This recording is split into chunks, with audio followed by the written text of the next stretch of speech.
Hello বন্ধুরা, অনেক অনেক স্বাগত আরেকটি নতুন ব্লগে। আমি এসে গেছি তোমাদের বন্ধু উপমা। কালকে রথযাত্রা।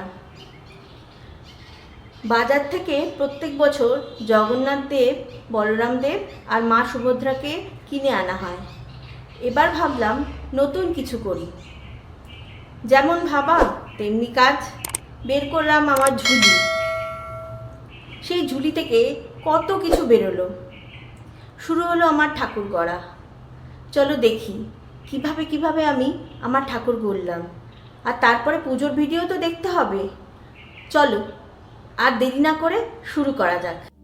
তখন দাপর যুগ। কুরুক্ষেত্র যুদ্ধের পর অনেক দিন কেটে গেছে। দ্বারকায় শ্রীকৃষ্ণ একদিন গাছের নিচে বসে থাকাকালীন তাঁর রাঙা চরণকে পাখি ভেবে ভুল করে বানমারে জরা নামে এক শহর। শ্রীকৃষ্ণের মৃত্যুর খবর পেয়ে অর্জুন ছুটে এলেন দ্বারকায়। দেহ সৎকারের সময় অর্জুন দেখলেন গোটা দেহটা পুড়লেও নাভিদেশ পুড়ছে না। তখনই হয় দৈববাণী, ইনি সেই পরম ব্রহ্ম। অর্জুন, একে সমুদ্রে নিক্ষেপ করো, সমুদ্রেই এর অনন্ত শয়ন। অর্জুন তাই করলেন। ঢেউয়ের মাথায় ভাসতে ভাসতে এগিয়ে চলল পরম ব্রহ্ম সেই নাভি। আর তাঁকে লক্ষ্য করে সমুদ্রের তীর ধরে ছুটে চললেন সেই শবর, যার বাণে মৃত্যু হয়েছে শ্রীকৃষ্ণের। দ্বারকা থেকে পুরী পর্যন্ত ছুটে অবশেষে সেখানেই শ্রীকৃষ্ণকে স্বপ্ন দেখলেন তিনি। তাঁর স্বপ্নে দেখা দিয়ে কৃষ্ণ বললেন, কাল ভোরে আমাকে তুলে নে, এখান থেকেই তোর বংশধর শবরদের হাতেই আমি পূজিত হব। সেই থেকে নীলমাধব রূপে তিনি পূজিত হতে থাকলেন শবরদের কাছে। এরপর এলো কলিযুগ। কলিঙ্গের রাজা তখন ইন্দ্রদুম্ন দেব। বিষ্ণুর ভক্ত ইন্দ্রদুম্ন শ্রীক্ষেত্রে একটি মন্দির গড়ে তুললেন, কিন্তু সেই মন্দিরের বিগ্রহ নেই। রাজসভায় একদিন কথা প্রসঙ্গে তিনি জানতে পারলেন বিষ্ণুরই এক রূপ নীলমাধবের কথা। অমনি চারিদিকে লোক পাঠালেন রাজা। বাকিরা খালি হাতে ফিরে এলেও ফিরলেন না বিদ্যাপতি। তিনি জঙ্গলের মধ্যে পথ হারালেন। তাঁকে উদ্ধার করে নিজের বাড়ি নিয়ে এলেন শবররাজ বিশ্ববসুর কন্যা ললিতা। বিয়ে হলো দুজনের। বিয়ের পর বিদ্যাপতি দেখলেন রোজ সকালেই শবররাজ কয়েক ঘন্টার জন্য কোথাও যান। রোজ সকালে কোথায় যান বিশ্ববসু? স্ত্রীকে প্রশ্ন করে বিদ্যাপতি জানতে পারলেন যে জঙ্গলের মধ্যে একটি গোপন জায়গায় নীলমাধবের পুজো করতে যান শবররাজ বিশ্ববসু। উৎসাহিত হয়ে উঠলেন বিদ্যাপতি। নীলমাধবের সন্ধান যখন পাওয়া গেছে তখন আর তা ছাড়া যায় না। নীলমাধবের দর্শন করার বায়না ধরলেন বিশ্ববসু। জামাতা হলেও বিদ্যাপতিকে কোনোভাবেই নীলমাধবের সন্ধান দিতে রাজি ছিলেন না তিনি। তাই চোখ বাঁধা অবস্থায় নিয়ে যাওয়া হয় বিদ্যাপতিকে। সেই অবস্থায় তিনি শস্যের দানা ছড়াতে ছড়াতে পৌঁছালেন। যথাস্থানে পৌঁছে যখন তিনি দর্শন পেলেন নীলমাধবের, তখন তার প্রাণ আনন্দে ভরে উঠল।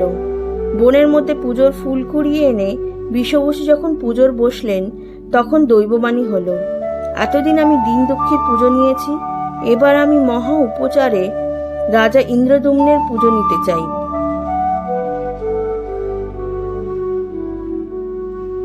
এই খবর রাজা ইন্দ্রদুম্নের কাছে পৌঁছে দিলেন বিদ্যাপতি।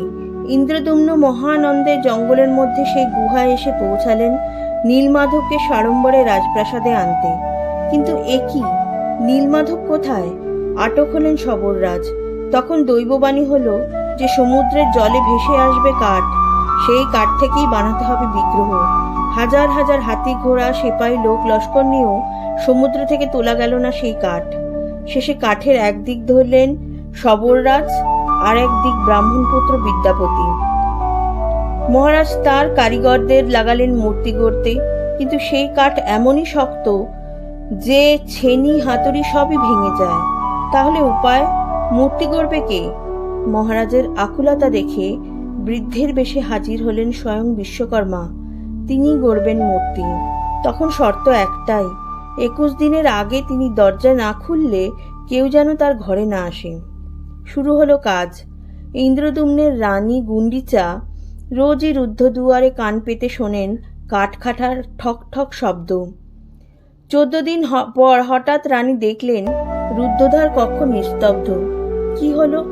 কৌতূহল চেপে রাখতে না পেরে রানী মহারাজকে জানাতেই ইন্দ্রদম্ন খুলে ফেলেন কক্ষের দরজা। ভেতরে দেখেন বৃদ্ধ কারিগর উধাও পড়ে আছে 3টি অসমাপ্ত মূর্তি। তাদের হাত পা কিছুই গড়া হয়নি। গর্হিত অপরাধ করে ফেলেছেন ভেবে দুঃখে ভেঙে পড়লেন রাজা।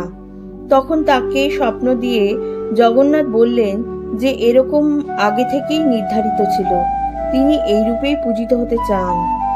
সেই থেকেই শ্রী জগন্নাথের মূর্তি ওইভাবেই পূজিত হয়ে আসছে যুগ যুগ ধরে। জগন্নাথের প্রধান উৎসব রথযাত্রা। আষাঢ় মাসের শুক্লা দ্বিতীয়া তিথিতে জগন্নাথ বোন সুভদ্রা ও দাদা বলরামকে নিয়ে রথে চড়ে রাজা ইন্দ্রদম্নের পত্নী গুন্ডিচার বাড়ি যান। সেখান থেকে 7 দিন পর আবার নিজের মন্দিরে ফিরে আসেন। এই যাওয়াটাকেই জগন্নাথের মাসির বাড়ি যাওয়া বলে। রথের দিন 3টি রথ পরপর যাত্রা করে মাসির বাড়ি থেকে। প্রথমে যায় বলরামের রথ, তারপর সুভদ্রা এবং সবশেষে জগন্নাথের রথ। রথে চড়ে এই গমন ও প্রত্যাগমনকেই সোজা রথ ও উল্টো রথ বলে।